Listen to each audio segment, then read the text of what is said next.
천사의 아침 방문을 찾아오신 여러분을 환영합니다. 오늘도 아침 예배 말씀으로 믿음과 위로의 시간을 갖게 되길 바랍니다. 성도 여러분 안녕하세요. 오늘도 어김없이 아침 예배에 찾아오신 모든 성도님들을 환영하고 축복합니다. 오늘도 계속해서 의지에 대한 말씀을 살펴보려고 합니다. 우리에게 주신 자유의지를 어떻게 사용해야 가장 안전할까요? 오늘 말씀을 통해서 질문에 대한 답을 확인해 보시길 바랍니다. 이제 기도하겠습니다. 하늘에 계신 아버지, 오늘도 말씀으로 마음을 씻을 수 있는 귀한 시간을 허락해 주심에 감사드립니다. 오늘도 하늘의 능력으로 자아를 굴복하고 주님의 말씀에 순종하는 생애를 살기 원합니다. 주께서 가신 길을 따라가길 원하오니 저희를 불쌍히 여겨주시고 인도하여 주시옵소서. 오늘도 말씀을 전하시는 목사님께 성령 하나님께서 능력으로 역사하여 주셔서 진리가 올바로 세워지고 말씀을 듣는 모든 성도들이 성령을 따르는 생애를 살 수 있도록 인도하여 주시옵소서. 예수님의 이름으로 기도드립니다. 아멘. 안녕하십니까? 오늘 제목은 언제 내 의지가 안전한가 입니다. 여기서 의지, 우리의 의지라는 것은 나의 의지는 나의 선택을 말하는 것입니다. 내 결정을 얘기하는 것입니다. 내 뜻을 얘기하는 것입니다.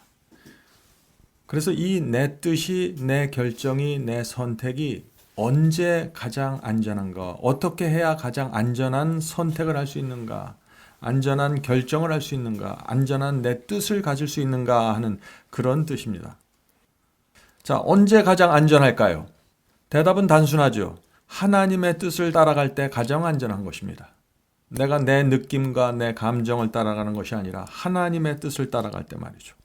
그래서 오늘 본문 성경절에 로마서 6장 22절을 말하고 있습니다. 로마서 6장 22절입니다. 자, 이 말씀은 모든 사람이 아담의 죄로 인해서 태어날 때부터 타락한 본성을 갖고 태어나죠. 우리는 태어날 때부터 이기적이고 교만한 존재들입니다. 그런데 바울은 로마서 6장에서 구원받는 자의 경험을 이렇게 설명하는 것입니다. 자, 로마서 6장 22절. 그러나 이제는 너희가 죄에서 해방되고, 자, 구원의 경험을 바울은 4단계로 설명하고 있습니다. 잘 들어보세요. 그러나 이제는 너희가 죄에서 해방되고, 이것이 첫 번째 단계입니다. 죄에서 해방된다는 것은 죄를 용서받는다는 것이죠. 죄를 회개한다는 것입니다. 죄를 버린다는 것입니다. 너희가 죄에서 해방되고, 두 번째 단계, 하나님께 종이 되어. 죄만 용서받고 가만히 있는 것이 아닙니다. 죄를 용서받은 사람의 마음에는 감사함과 충성이 새겨지기 때문에 기꺼운 마음으로 하나님께 종이 되는 정신과 소원이 새겨지게 되는 것입니다. 자, 하나님께 종이 되어 거룩함에 이르는 열매를 얻었으니, 자, 하나님의 종이 되어 살아가는 것이 거룩함입니다. 그것은 열매예요. 그것은 우리가 만들어낼 수 있는 것이 아니에요. 그것은 첫 번째 단계부터 자연스럽게 밟아오는 사람에게 이루어지는 결과물입니다. 죄를 사함받는 경험 말이죠. 거룩함에 이르는 열매를 얻었으니 그 마지막은 영생이라. 자, 여기 오늘날 기독교에서 오해하고 있는 문제가 바로 여기 있는 것입니다. 죄를 사함받으면은, 거듭나면은 바로 영생이라고 생각하는 것이죠. 그 중간에 두 경험이 빠져 있는데도 불구하고 죄를 사함받으면 용서받았다라고 바로 그렇게 생각하는 것이에요. 아니죠. 죄를 사함받고 죄에서 해방되는 경험이 있어야 되고 하나님의 종으로 살아가야 되고, 그러면 거룩한 그런 사람에게는 거룩한 열매가 맺어졌으니 그 마지막은 영생이라. 바울의 복음이 얼마나 정확합니까? 우리의 경험이 이 스텝으로, 이 단계로 나가야 된다 하는 것입니다. 자, 오늘 우리가 그 경험이 이 말씀대로 이루어지려면 어떻게 되는가? 오늘 말씀은 그것을 살펴보는 것이죠. 말씀 묵상 내용을 읽으면서 좀 살펴보도록 하겠습니다. 하나님의 영께서는 회심하는 자에게 새로운 능력을 창조해 주지는 않으나. 자, 성령께서, 하나님의 영께서 우리가 회개하고 거듭나고 죄사함을 받았다고 해서 우리가 갖고 있던 어떤 새로운 능력을 주는 것이 아닙니다. 다시 말해서 뭐 회개했다고 해서 왼손잡이가 오른손잡이로 갑자기 달라지는 것이 아니에요. 갑자기 없던 우리의 무슨 육체적인 능력이 생기는 것이 아닙니다. 이 회개라는 것은 그런 것이 아니에요. 자, 그럼 회개란 뭐냐? 계속해서 읽겠습니다. 새로운 능력을 창조해 주지는 않으나 그런 능력들을 사용하는 일에 결정적인 변화를 일으킨다. 자, 거듭나고 죄사함을 받으면 무엇이 변화가 된다 그랬어요?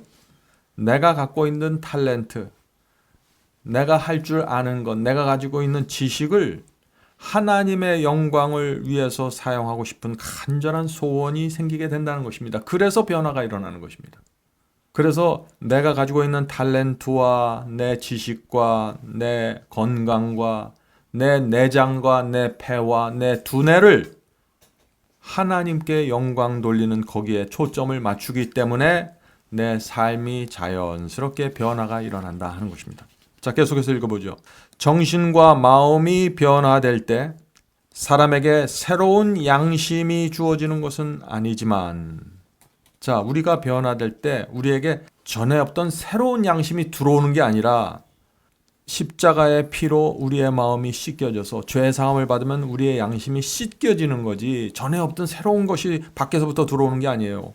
그리고 말씀과 성령으로 우리의 양심이 깨끗하고 예민해지게 되는 것입니다. 자, 계속해서 읽겠습니다. 새로운 양심이 주어지는 것은 아니지만 그의 의지는 하나님의 역사를 통해 잠자던 감각이 일깨움을 받아 새롭게 된 양심에 굴복하게 된다.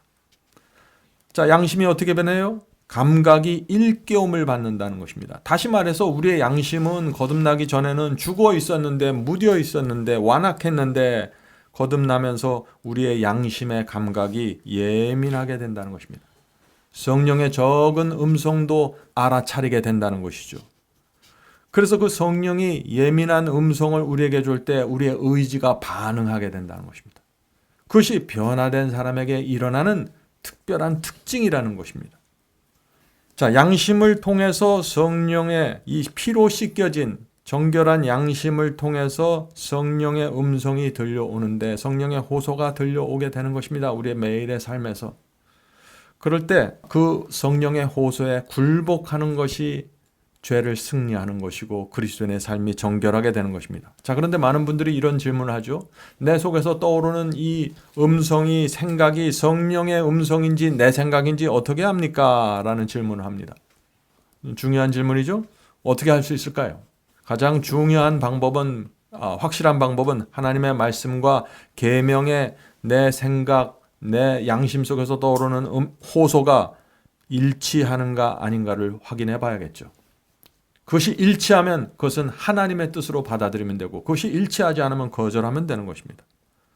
자, 그래서 성경에는 영을 분별하는 성경절들이 있습니다. 오늘 제가 영을 분별하는 4가지 성경절을 여러분에게 소개해 드리려고 합니다. 영을 분별하는 4가지 성경절. 이사야 8장 20절입니다. 이사야 8장 20절. 마땅히 율법과 증거의 말씀을 쫓을지니 이 말씀에 맞지 아니하는 그들은 정령 아침빛을 보지 못하리라. 성도 여러분, 하나님의 말씀과 율법의 증거의 말씀에 맞지 아니하면은요, 우리가 아무리 열심히 살아도 정령 아침빛을 보지 못한다, 구원받지 못한다 하는 것이죠. 그래서 하나님의 말씀이 무엇이라고 말하는지 정확하게 살펴야 되는 것입니다. 왜 그럴까요? 우리는 지금 하나님과 사탄의 전쟁 속에 살아가고 있습니다. 그래서 사탄은 계속 교회 안에서 미혹을 하는 것입니다. 교리를 비틀고 해석을 비틀어서 미혹하고 있는 것이에요. 그래서 우리가 그 미혹을 당하지 않고 영을 분별하려면은 하나님의 말씀과 증거의 말씀을 따라가야 한다는 것입니다. 그것과 내 속에서 떠오르는 생각과 내가 갖고 있는 내 뜻을 계속해서 비교해 보는 것이 필요하다 하는 것이죠. 자, 2번째, 영을 분별하는 2번째 성경절, 예레미야 28장 9절입니다. 예레미야 28장 9절.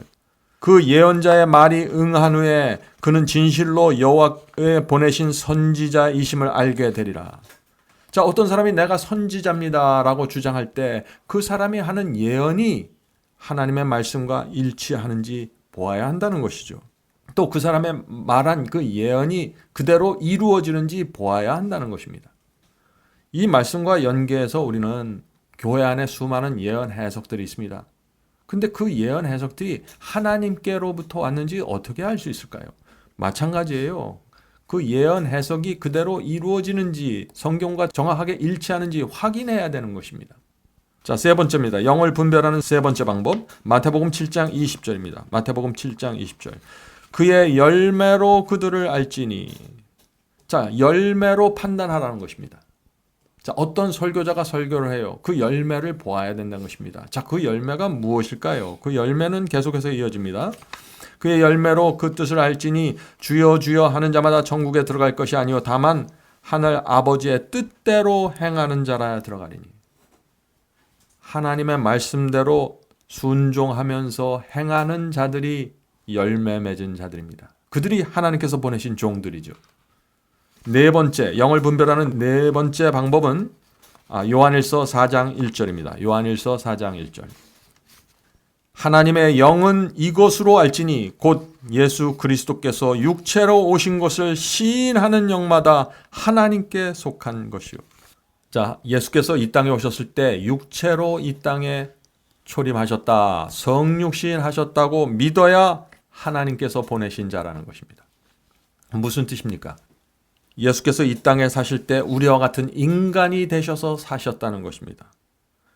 예수께서 우리의 모본으로 이 땅에 사셨다는 것입니다. 그래서 우리가 예수께서 가신 길을 나도 따라갈 수 있다라고 가르치는 것, 그것이 영을 분별하는 네 번째 기준이 되는 것입니다. 오늘 많은 사람들이 오늘날 기독교 안에 이렇게 얘기하죠. 우리는 예수님을 따라갈 수 없습니다. 예수님은 우리의 모본이 될 수 없습니다. 예수님은 거룩하고 우리는 타락한 인간이기 때문에 우리는 예수님을 따라갈 수 없습니다. 그런 말들을 참 많이 합니다. 성도 여러분, 그런 말들로부터 돌아서야 되는 것입니다. 예수께서는 분명히 말씀하셨죠. 누구든지 나를 따라오려거든 어떻게 해요? 자기를 부인하고 십자가를 지고 나를 따라오라고 했습니다.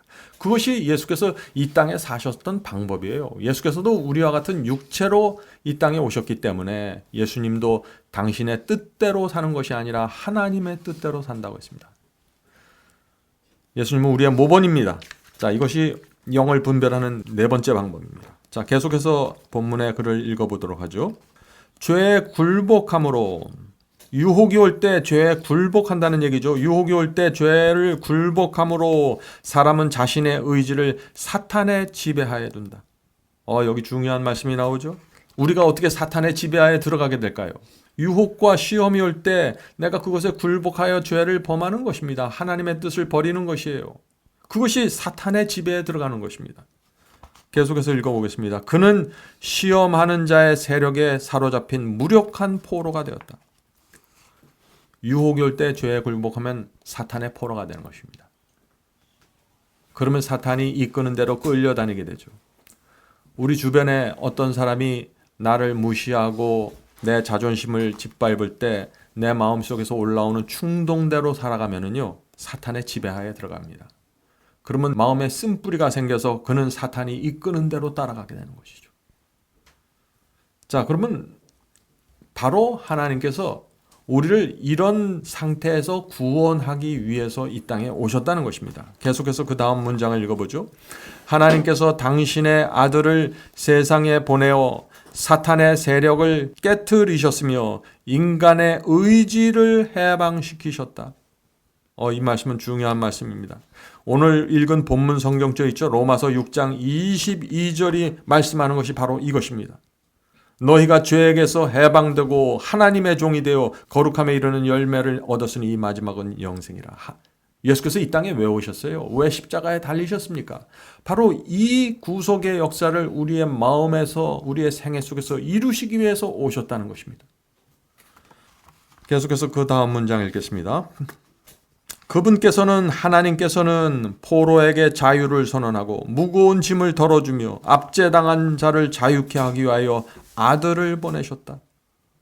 자, 포로에게 자유를 선언하고 무거운 짐을 덜고 압제당한 죄의 압제로부터 자유케 되는 이 경험, 어떻게 우리가 이 경험 속으로 들어갈 수 있을까요?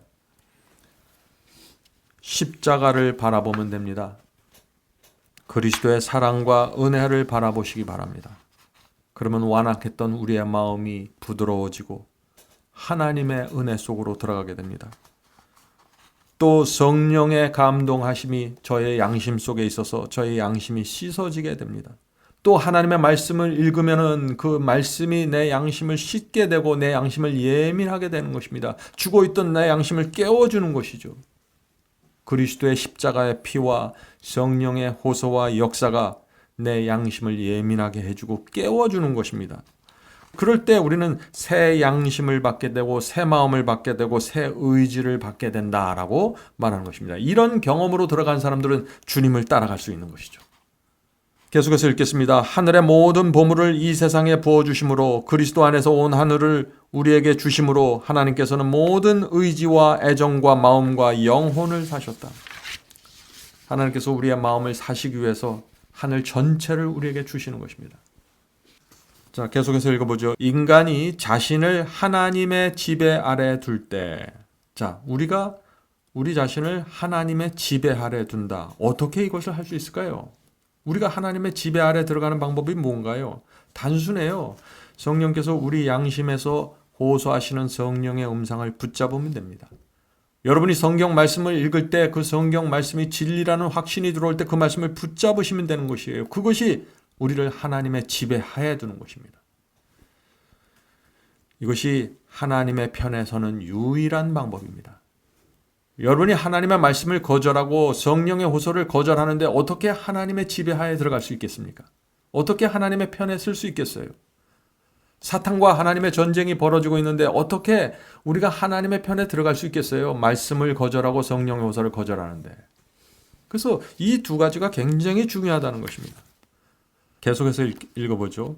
마음은 이기심에서 정결하게 되고, 다 우리가 하나님의 지배 아래 들어갈 때 우리 마음은 이기심에서 정결하게 된다는 것입니다. 이 성경이 말하는 정결함을 잘 이해하셔야 돼요.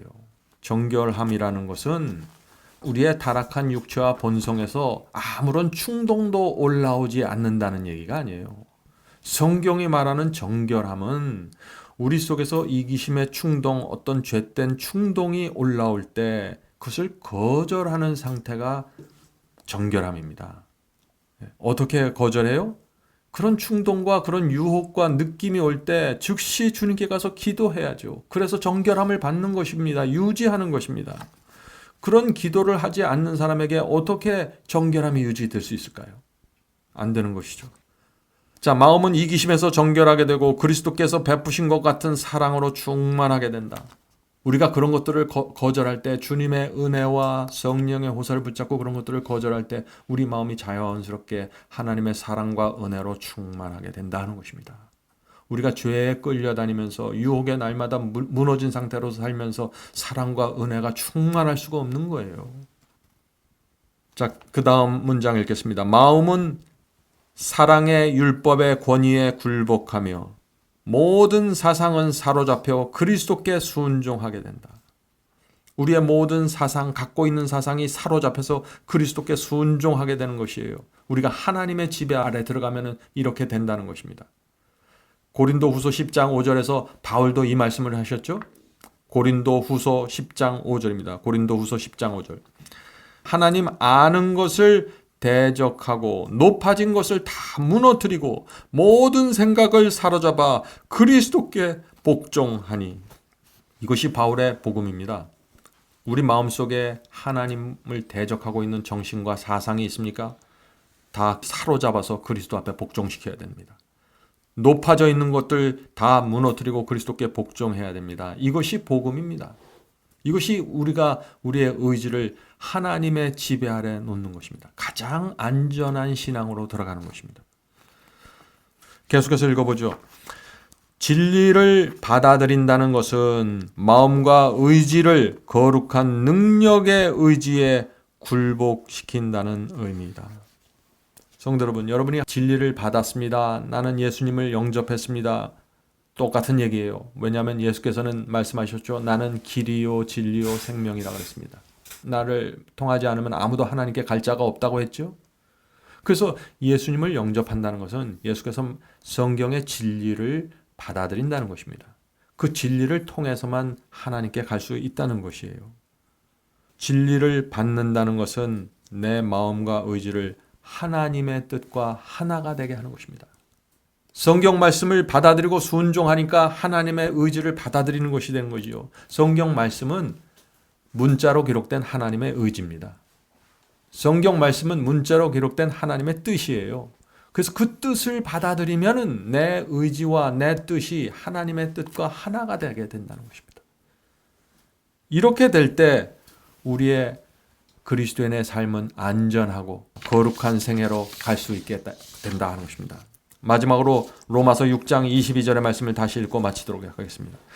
그러나 이제는 너희가 죄에게서 해방되고 하나님께 종이 되어 거룩함에 이르는 열매를 얻었으니 이 마지막은 영생이라. 성도 여러분, 오늘도 우리가 부족하지만 우리가 알고 있는 말씀에 따라서 우리가 인식하는 성령의 음성에 따라서 주님을 따라가도록 합시다. 그것이 가장 안전하고 이 세상의 유일한 행복의 길이고 우리가 갖고 있는 모든 멍해로부터 해방되는 유일한 길입니다. 자, 이제 기도하고 마치겠습니다. 하늘에 계신 저희들의 아버지, 오늘 주께서 의지에 대해서 말씀하셨습니다. 우리가 어떻게 죄에서 해방되고 어떻게 우리가 하나님의 종이 되고 어떻게 우리가 거룩한 열매를 맺을 수 있는지 가르쳐 주셔서 감사합니다. 주여, 저희가 어린아이와 같은 단순한 심령으로 내 뜻을 내려놓고 하나님의 뜻을 받는 거룩한 신앙으로 들어갈 수 있도록 도와주시옵소서. 날마다 말씀에 빛을 주시고 성령으로 저희의 마음을 감동시켜 주시옵소서. 이 모든 말씀 예수님의 이름으로 간절히 기도드립니다. 아멘.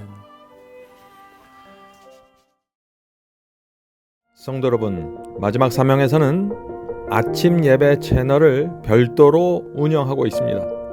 아침 예배 채널에서는 매일 새벽 6시에 예배가 올려지고 특별히 아침 9시에 생방송 예배가 진행됩니다.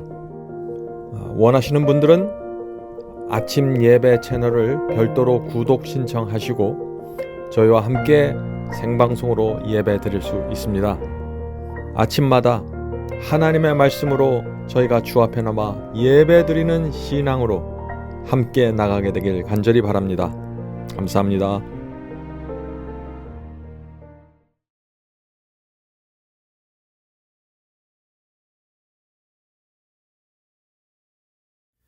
죄짐 맡은 우리 구주 어찌 좋은 친구인지 걱정 근심 모든 것을 고한 자는 복 받네. 주께 굳지 않는 거로 복을 받지 못하네.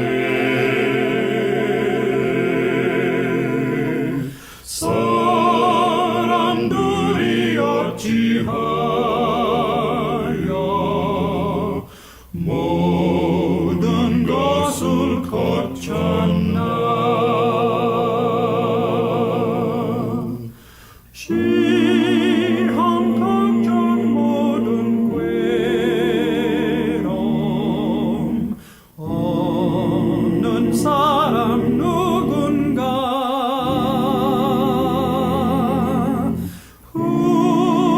후질없이 낙심 말고